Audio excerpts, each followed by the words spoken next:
ফ্যাসিবাদ পুনর্বাসনের বিরুদ্ধে কঠোর বার্তা দিয়েছেন বাংলাদেশ ইসলামী ছাত্র শিবিরের সেক্রেটারি জেনারেল জাহিদুল ইসলাম।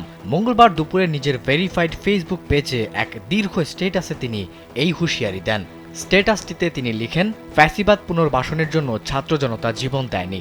অর্থের বিনিময়ে ফ্যাসিবাদকে রাষ্ট্রের গুরুত্বপূর্ণ জায়গায় পদায়ন করা হচ্ছে, এমনকি হত্যা মামলা থেকেও নাম বাদ দেওয়া হচ্ছে।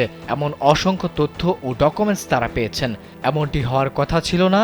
যারা এই প্রজন্মের পালস বুঝতে পারছেন না তারা বোকামি করছেন। যারা ফ্যাসিবাদ পুনর্বাসনের মিশনে নেমেছেন সাবধান হয়ে যান, সত্যি সাবধান হয়ে যান, নতুবা পরিণতি সামাল দিতে পারবেন না। Double million offer Walton fridge কিনে পেতে পারেন 20 লক্ষ টাকা, রয়েছে কোটি কোটি টাকার নিশ্চিত উপহার। একাকী নীরবে আন্দোলনের দিনগুলো মনে হলে এখনও রক্তকণিকা ঠান্ডা হয়ে আসে, স্তব্ধ হয়ে যায়। কি এক বিভীষিকাময় ছিল সেই দিন রাত্রির ক্ষণগুলো।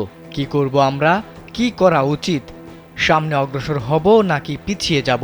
ময়দান আর ভাবনা লড়াইতে ক্লান্ত হয়ে যেতাম, কিন্তু শহীদের কথা মনে করে আবার সবাই উদ্যম ফিরে পেতাম।